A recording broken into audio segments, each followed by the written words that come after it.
এই তীব্র গরমে যেখানে পথচারীরা সহ সকল ধরনের মানুষ অতিষ্ঠ, এরই মধ্যে তারা যে একটা উদ্যোগ নিয়েছেন শরবত ঠান্ডা পানিতে খাওয়ানোর জন্য ওনার পারিবারিক আয়োজনে, বিষয়টা আসলে আমার কাছে খুবই এই মানবিক দৃষ্টিকোণ থেকে উন্নত মনে হয়েছে। আসলে ইচ্ছা থাকলে যে যার যার অবস্থান থেকে অল্প খরচেও মানব সেবা করা যায়, এটা তারই একটা নজির।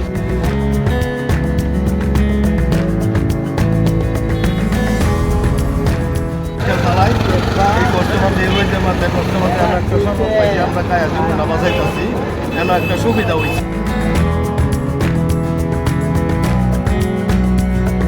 বাচ্চু ভাইয়ের নদী শরৎ খাইতেছে, আমি নিজে আয় সাইকেল শরৎ খাইছি। খাওয়ার পরে আমার শরীরটা অনেকটা ক্লান্ত ছিল, অনেকটা সুস্থ হইতেছে, ভালো লাগতেছে। ঠান্ডার খবর 4 জিনিস খাইতে। আমার এই শরবত খাওয়ানোর উদ্দেশ্য হয়েছে এই গরমের মধ্যে লোকজনের মন চাইল যে পদযাত্রীর শরবত খাওয়াইতে। এই 3 ছেলে নিয়ে আমার 3 ছেলে নিয়ে পরামর্শ করলাম যে আমি একটু শরবত করি, শরবত খাওয়াই পদযাত্রীকে। ওরাও বললো যে ঠিক আছে খাওয়াও, আমরাও সাথে থাকবো। এই ছেলেরা নিয়ে খাওয়াইতেছি। আমার অল্প কিছু টাকা ছিল, ওই টাকা দিয়ে কালকেও খাওয়াইছি, আজকে শুরু করছি।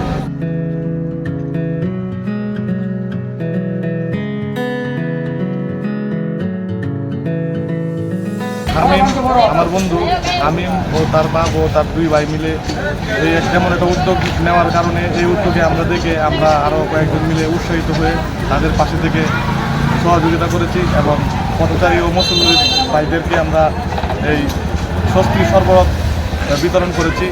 আমরা এরকম কাজ আরও করতে চাই, তাই আপনাদের সকলের সহযোগিতা কামনা করছি।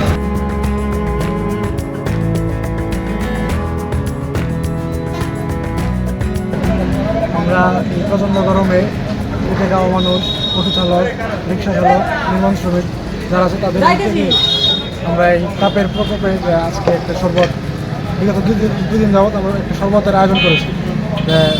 ঠান্ডা হোক মানুষ এই প্রচণ্ড গরমে। বাচ্চু ভাই এই গরমের লাগি মানুষকে নিয়ে আর ছেলে পেলে নিয়ে যাই হোক গরমের মাঝে রাস্তার মাঝে দাঁড়ায় মানুষকে শরবত খাওয়াচ্ছে। রোদের মধ্যে অনেক তাপ, রোদের তাপ বেশি। যাই হোক আমি আশা করি এই কর্মটা করতেছে বাচ্চু ভাইয়ের, আমি ধন্যবাদ দিলাম।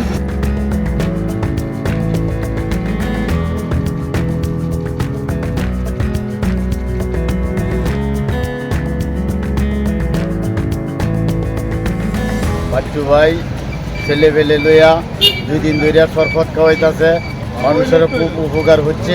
বাচ্চু ভাই খুব ভালো মানুষ, পোলাবান লইয়া কষ্ট মষ্ট করে এই গরমের মধ্যে সকল ঋণ খাওয়াইতেছে, আপ্যায়ন করতেছে।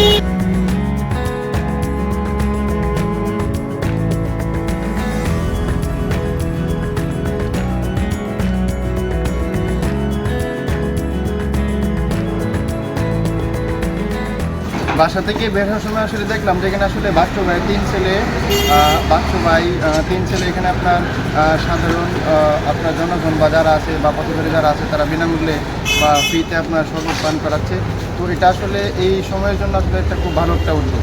এটা আমার শরবত পান করে খুব ভালো লাগছে এবং এটা আসলে নেক আমলের একটা বিষয়।